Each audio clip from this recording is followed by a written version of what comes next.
Hi guys, welcome to a new series of sorts, something whose success I'm going to be tracking, and based off of that success I might be getting a little bit more advanced on in the future, but I'll get to that. This video, we're going to be talking about something completely different, and it's not Valorant. Insane, I know. But what we're going to be talking about is if you're new to streaming or if you're wanting to up your game, how should you be doing that in 2022? What are the tools you should be using? How you should be customizing? All of that stuff. Eventually down the line, I will get more advanced. I will get into integrating those tools as well as designs, customizations, and all that sort of things. But for now, we're going to be talking about how you should be streaming and content creating on and off Twitch in 2022. As a content creator and a Twitch streamer and somebody who just likes these platforms in general, I'm very active in the Twitch community. I watch a large variety of streamers from small to large, and you know what? Even large streamers have quality issues that I think are overlooked due to how successful they are on the platform. And while I am myself quite a small Twitch streamer, I do get consistent feedback on how nice my stream looks as far as the customization, the functionality, and everything in between, to the point of even getting hate rated with 5,000 new followers and having a whole bunch of new people coming to my stream assuming that my follower count was actually correct. It was around 1,000 and instead it looked about 6,000. These people thought that that 6,000 was legitimate based off of how professional and how top quality my stream looked. So this is absolutely doable for anybody, even on a smaller scale. Now, if you're a large streamer, then the quality of your stream might not be as important as the content itself. And let's not forget that the content is king. But if you're a smaller streamer or somebody that just wants to give their viewers the best as far as latency, video quality, software, etc., this is the video for you. So let's get to it. Number 1, OBS versus Streamlabs or SLOBS. Streamlabs is fantastic if you're looking to dip your toe into the world of streaming and don't really want to spend much time setting things up. There's a large array of alerts, overlays, and more to get you started and make your stream look like you didn't just hit the go live button straight away. My problem with Streamlabs is that it is extremely limited, and if you want to do something even somewhat unique, it pretty much can't help you out. So what I recommend and have recommended to numerous people in the past, and they have all ended up agreeing with me, is don't use Streamlabs in the first place. And if you are using Streamlabs, prepare to leave that platform and use OBS. If you already use Streamlabs and do want to change to OBS, then there are a few different tools out there that will help you migrate from one platform to the other.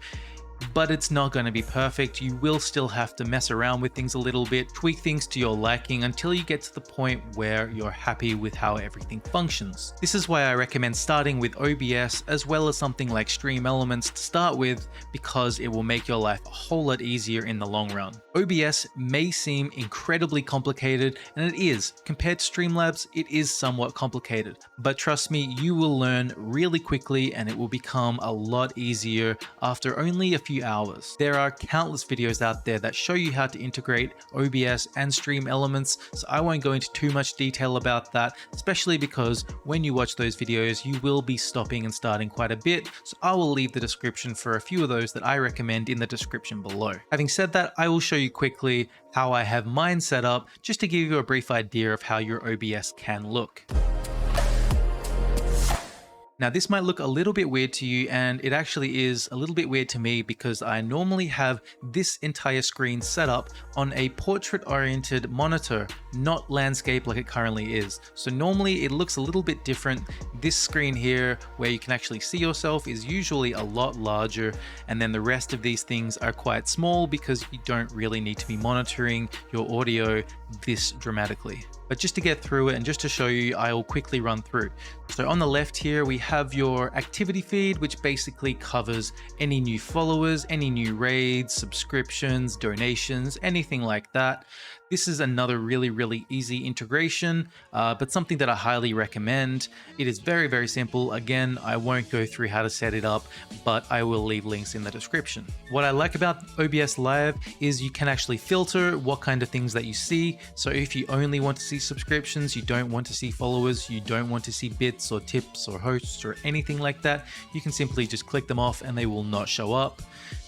This is also really handy if you do get hate rated, because you can pause all of these alerts so that if somebody is trying to send 1,000 or 2,000 or whatever new followers your way, just trying to mess with your stream, trying to get your OBS to crash, you can simply click pause alerts and it will pause every alert going forward. Then in the middle here, I just have my Twitch stats. This basically keeps an eye on how many people are watching, how long they've been watching for, as far as your subscribers currently, your total views, and your total followers. Underneath that, we have your audio mixer, which has all your different inputs as far as audio goes. It's pretty self-explanatory.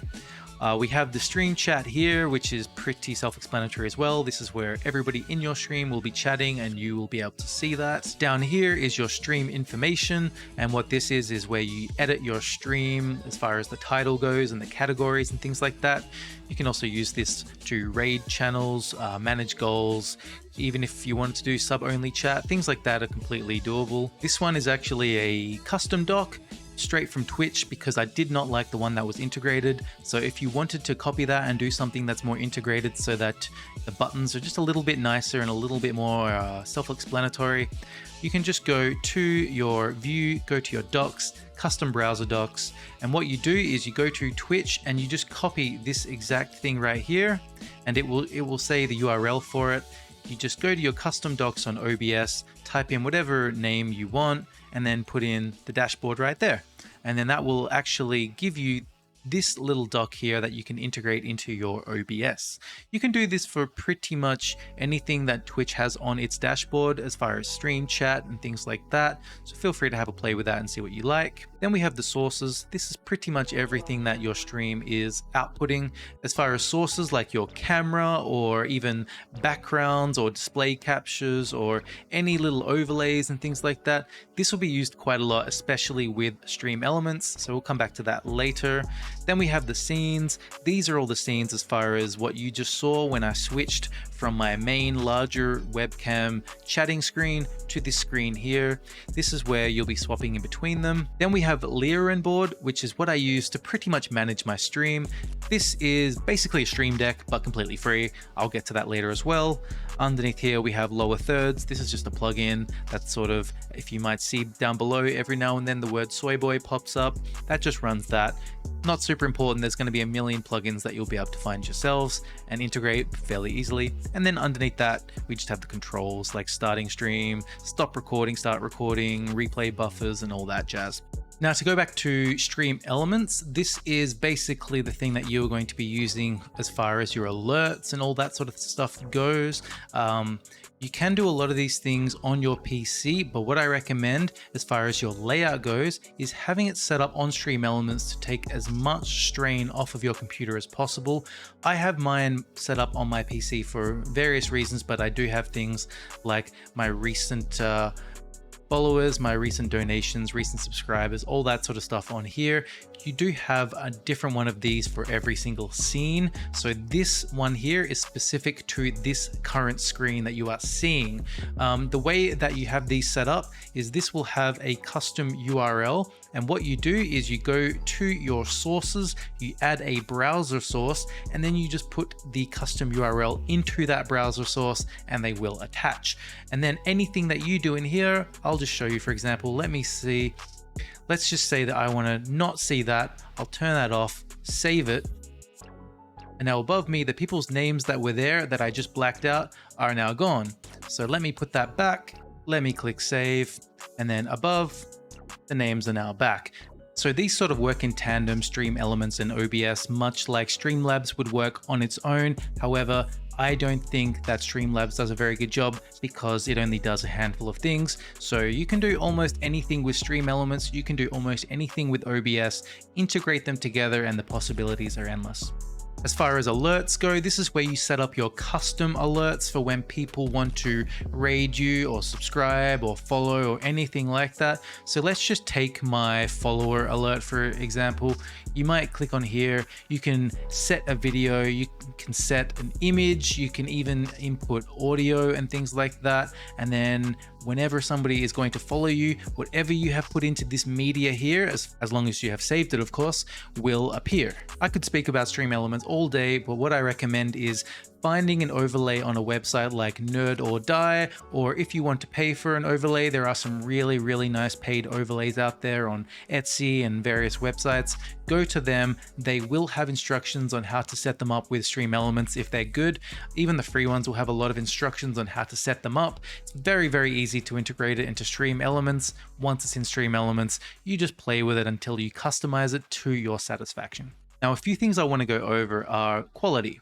Now, if you have a somewhat decent internet connection and can actually upload at 6 megabytes a second, which is the actual limit that Twitch will allow you, unless you're a partner or something, of course, then I do not, and I repeat, I do not recommend streaming at 1080p. It doesn't matter how good your PC is, it simply is not worth it. It will add probably about a 15-second delay to your stream. It's just not worth it for that small bump in quality as far as the visuals go. So what I recommend is this. All right, so this is how I output to Twitch. I recommend streaming here at 1664 by 936. This for me is what I personally found to be the best combination of quality and low latency. It's better than 720p. It gives you very similar visuals to 1080p, but you lose all of that latency, you lose all of that delay between the chat and what you're actually saying. And I find people want to actually hear your responses faster than they want to see beautiful visuals. So I have found that this to be a really happy medium. Also set your bitrate to 6000 because again, that is the maximum that Twitch will allow unless you're a partner. You can also set up things like replay buffers if you like to make clips, which is what I do through your stream itself. So I have set up via my Lioranboard, which I will get through to later, a little button that basically I click and the last 60 seconds that I have been streaming will get clipped. You can make this 2 minutes, you can make this whatever, but keep in mind it does use more memory the longer that you put. Now here's a little tip: if you want to play music and things like that whilst you're streaming live, but you do not want that music going onto your VOD.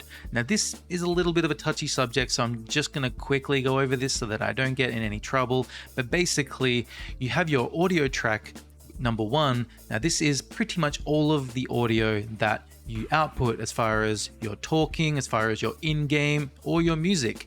However, you also have an option here for Twitch VOD track. Now this is all of the audio that goes to the VOD at the end once you finished your stream and it has processed.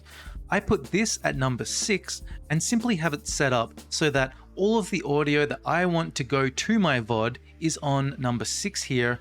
So what you'll notice here is I have a numerous amount of tracks.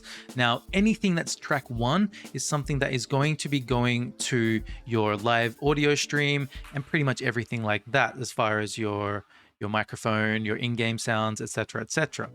Number 6 is what's going to be going to your VOD. Now, as you can see here, desktop audio 2, that is track 1. So live, you will be hearing what comes out of desktop audio 2. But number 6 is not clicked, which means any audio that comes through desktop audio 2 will not make it to the VOD. This is where I have my music set up pretty much so that it doesn't go through to the VOD and I don't get in trouble and things like that. You can also have it set up so that things like Spotify output to a different source. So for me, I have my Spotify outputting to my second monitor so that if I'm playing games and I want people to hear that background music, but I don't want to hear it because I need to hear the in-game sounds properly, then I'll have it set up like that. This is something that you can again change in your mixer settings so that you can have your Spotify playing through desktop audio 1 if you want to hear it. Otherwise, if you do not want to hear your desktop audio 2 will output to a different monitor that you will not hear, but your viewers will. And then lastly, a huge part of Twitch, possibly even more so than your visuals, are your sound. Now, what I mean by that is your voice, your microphone. The number one thing is not having an amazing microphone, it is having amazing EQ for your room and your voice specifically. So what I recommend is to go into the filter for your microphone. There's a whole bunch of different filters you can play with here. You can even install plugins like Reaper that have plugins for OBS itself, and then simply mess with your EQ like so until you get a sound that you like. Again, there's a lot of videos out there that show you how to EQ. I just recommend that you definitely do that.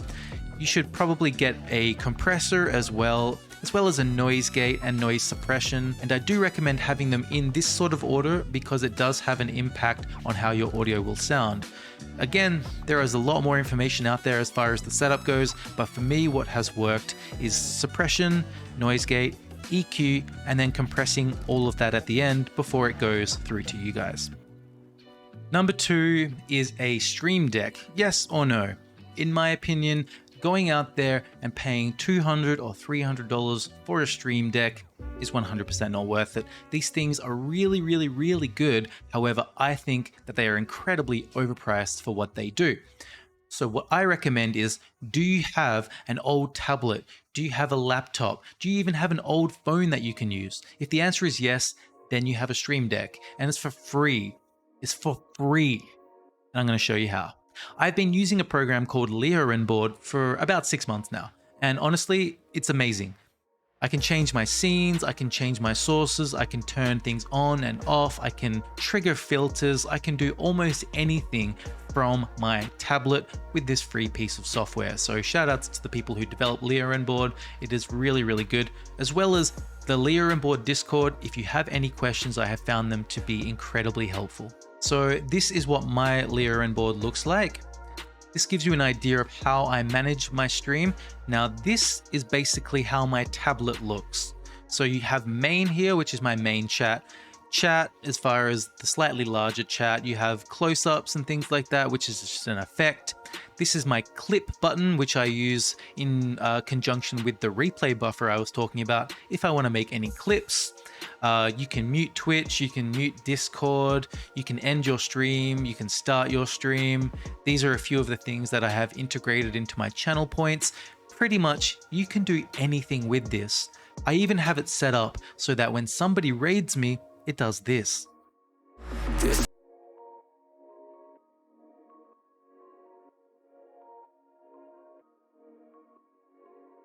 Now I had to cut off some of that music because of DMCA, but if you remember what we were talking about before with the VOD tracks on Twitch and things like that, that audio right there will not go through to the VOD, so you're fine. So again, there are a myriad of videos out there as far as Lioranboard goes and how to integrate it, but I just 100% recommend it. This is absolutely something that you should be using if you have an old tablet or a phone or anything like that and you want a free Stream Deck. This is the option for you. You can literally do anything with this. A quick note on Lioranboard, make sure to download version 2 and not version 1.4, as 1.4 will be deprecated soon and no longer work. This is something that I figured out recently and they are not compatible, so I had to pretty much remake my entire Stream Deck from scratch. It is not that difficult, it just took me a couple of hours to get it set up. However, I recommend starting on version 2 so that you don't have to go through all these extra steps. Number 3, create relationships. What I mean by this is, do you want to go to a stream, especially a small stream, and be treated like somebody on a large stream? Probably not. I have been to countless small streams and even rated small streamers, as I like to do, and have seen the streamer completely ignore not only the chat, but even all of their alerts and notifications. This is fine if you're a massive streamer or somebody creating YouTube videos because you have that huge audience. But if you're a small streamer and you're acting like you're a massive streamer and you don't need the people in your chat, you're doing it all wrong. So what I recommend is this. Remember your viewers. Remember the people that come back to your stream. Remember pieces of information about them. Build that relationship, because trust me, a lot of people go to Twitch to find friends and build relationships with streamers. If you think of your viewers as friends and not just numbers, then they will come back again and again. A quick tip on this is, if you need to take notes on your viewers, 100% do that. If you have somebody like John comes to your stream, John is from Dallas, and John really loves competitive Valorant, you take that down, you write that note. The next time that John comes to your stream, you say, hey John, how have your competitive Valorant games been going? He is going to feel like he's actually appreciated on your stream and he will come back. That is what it's about. Eventually, you will remember that stuff innately and he will become a legitimate friend of yours. That is what small streaming is about, creating this community, creating friends, and building on that. Twitch is not YouTube. Twitch is there for interaction, so treat it as such. Number 4, schedule. When you first get started on Twitch, you are going to want to stream every single day for 8 hours a day, and this is something that I highly do not recommend. There will be a number of people out there who will disagree with me on this, but it has been proven time and time again that you will burn yourself out faster with this approach. And whilst I understand what they're trying to say as far as you need to be in people's faces at all times in order to grow and build your community, I do not agree with their approach. You can do this in numerous ways, not just through streaming, which I will get to later. I can speak from personal experience about this because when I first started streaming, I did stream every single day. I did stream for 8 hours a day and it was ridiculous. I burned myself out after about 3 months to the point where I questioned whether I enjoyed streaming enough to continue at all. So what do I recommend? Create a schedule. Give that schedule to your viewers either through a Discord server, which I highly recommend, or by just telling people on your stream, or even having an overlay like my own where you can see below my schedule and times that you will see me online. This schedule can change weekly, but the main thing is do your best to stick to the schedule so that people can actually trust that when you say you will be somewhere, you will be there. As for the actual hours in this week go, I recommend streaming for no more than 4, maximum 5 times a week for probably no more than 4 or 5 hours. And why is that? Because most people will also get burnt out on watching you. So if you stream for 8 hours, the likelihood is after 2 or 3 hours, most people who were there at the start have probably left.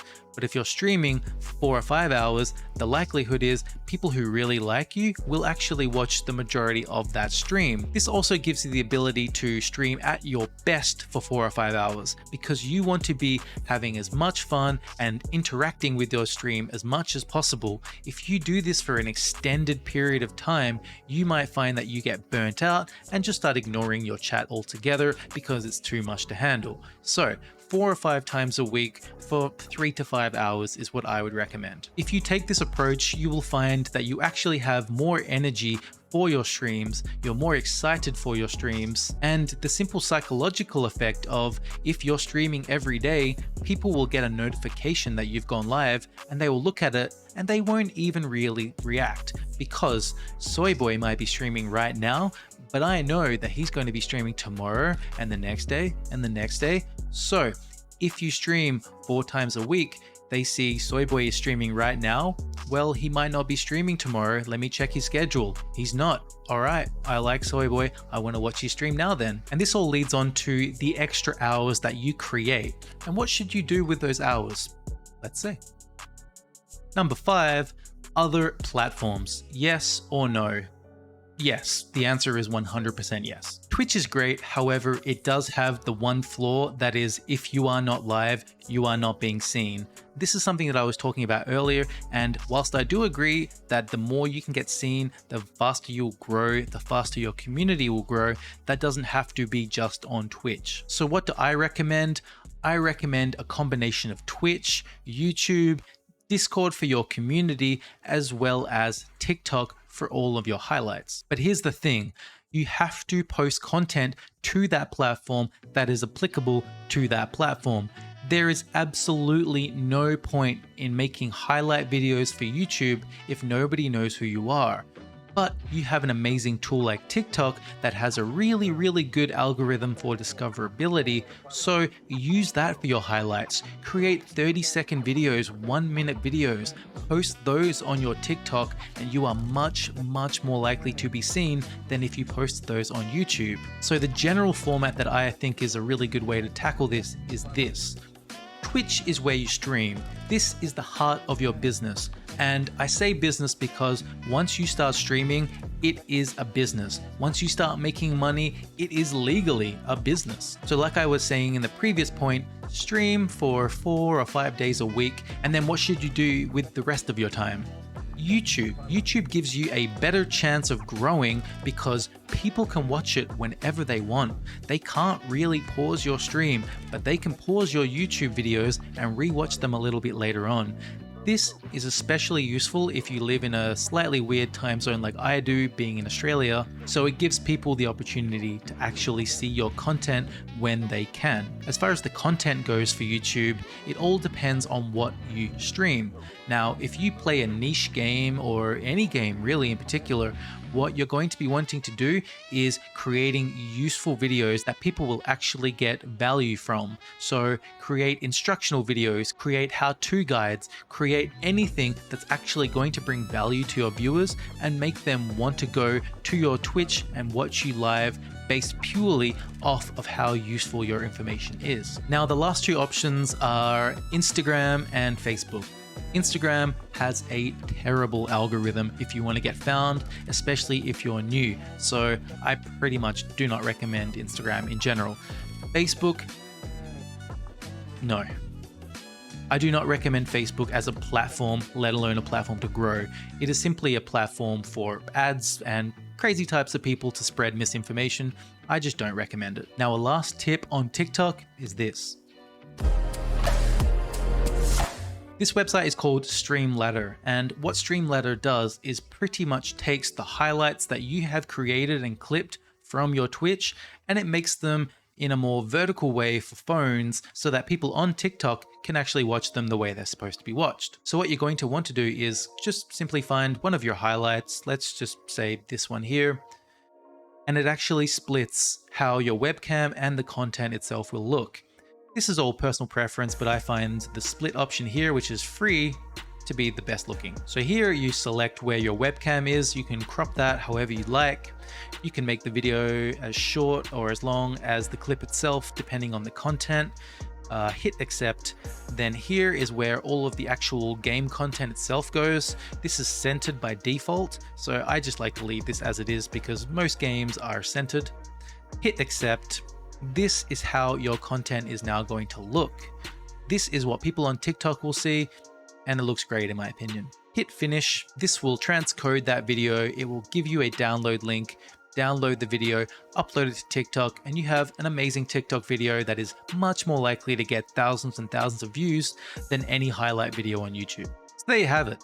There are my 5 tips on how you should be streaming and content creating in 2022. One last thing of note is content creation and streaming in general is very difficult. It is very competitive, and you will find that you feel like you're getting burnt out if you do take that 24/7 streaming approach. And yes, I know that some people start streaming and a week later they have 5,000 new viewers and they're blowing up.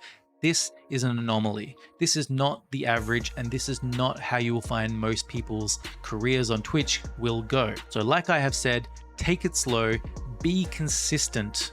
The person that streams for 4 years, 4 times a week is much more likely to blow up than the guy who streams for 4 months for 24 hours every single day. If you do this, you are much more likely to grow effectively. It may be slower, but it is more effective, and your goals will be much more achievable. Let me know what you think in the comments below. If I've missed anything, if you have any questions about how to set up your stream or any other alternatives that you might think that you can use instead, I'm happy to answer every single message on there and give as much information as possible. Like I was saying at at the very start, this is the very first video in this sort of series, so if it does well, I will continue to make more, and I want to have as much feedback from you guys as possible so that I can give you the best information, because trust me, there's a lot of information about streaming up here that I would love to give you. And as usual, if you have enjoyed this video, it would be hugely beneficial to me if you could hit like below, hit subscribe,